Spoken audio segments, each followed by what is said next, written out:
It's a me, a Preezy, and we're here with this YouTube shit. Never tried this before, but we're trying it out now, so roast me. So I'm here with Warface Breakout, a new 5v5 competitor shooter that's essentially bringing the gameplay of Counter-Strike here to the consoles. And being how prolific and famous Counter-Strike is, this game has been faced with some harsh criticism, some of which I really don't seem to be fair. So I'm going to be giving my opinions on those, and over the course of this video, I'm going to be laying out the pros and cons of the game. What I like and why, what I don't like and why, and what I expect to be changed going forward. So, right off the bat, jumping into it, this game is fun. This game is fun to play by yourself, and even more fun to play with your friends. The Counter-Strike formula has been around for forever and probably will be around forever because it is just great.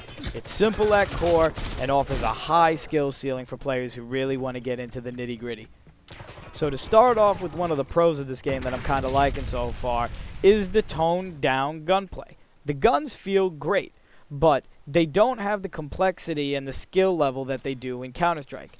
Now, some people are probably going to see that as a bad thing, and I completely understand that. But for what this game is aiming for, the market that this game is aiming for, it makes complete sense to not have a difficult recoil pattern to control while on console. The control that you have on console with a joystick is fundamentally different than what you do with a mouse and keyboard. So I think that this change is a good change, and I think that the guns feel great. I do think that the beauty in this game is in its simplicity, and I know it's hard to call this game beautiful, but just bear with me.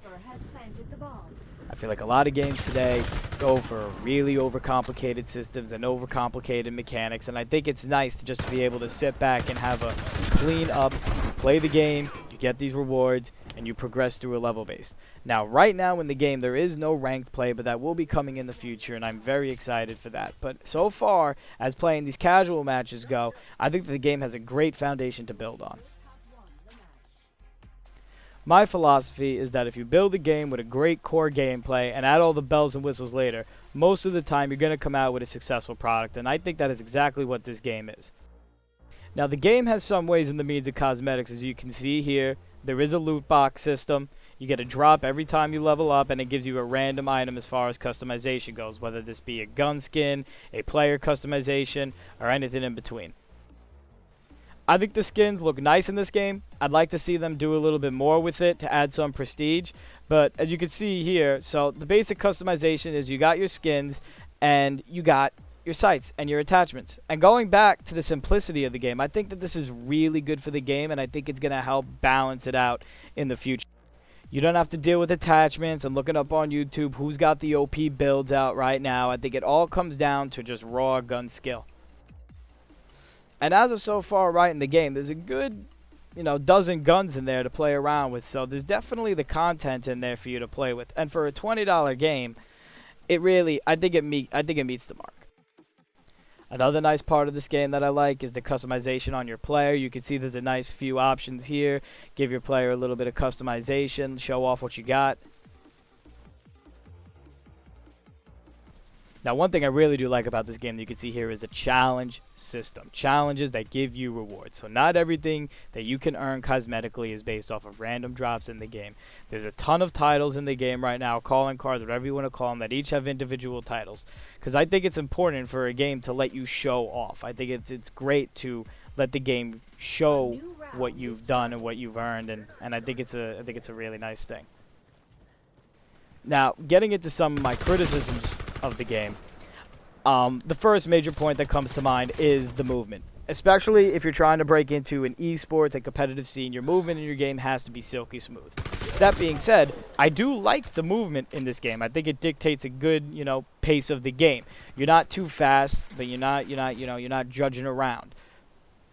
Now, I do think that the movement system can be, worked on and improved, because generally you find the most issues when you're trying to do quick things like snapshots and turning, and you'll find that things get a little bit janky. But I think that this is an improvement that will come sooner than later in the game.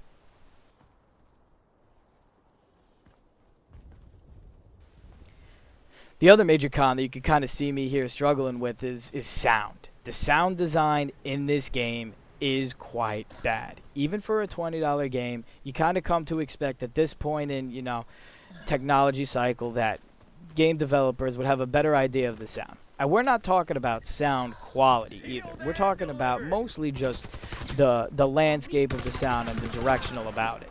So there I was able to hear the guy come up behind me, but there are plenty other cases in the game where you'll hear a guy and you have no idea where he is, if he's in front or behind you, and it's a real problem. And if this game wants to break into a competitive landscape, I think that they're going to need to step their game up with that.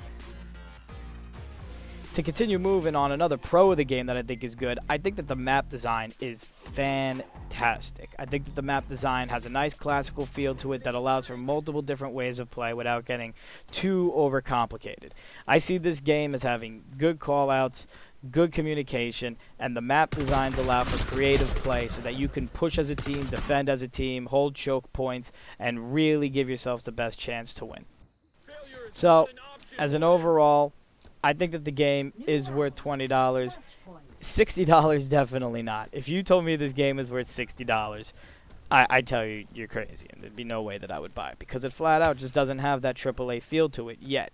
But at the end of the day, I think that the core gameplay is good, I think that the maps are good, the customization shows progress, and I think that this game is going to thrive. And for $20, I think that it's a bargain. Okay, so I know this is probably really bad. I kind of just winged this. I'm going to do better next time. Roast me in the comments. Yeah. Also, don't like or subscribe to this trash. Wait till I make better shit. I promise it's coming. Thanks for watching.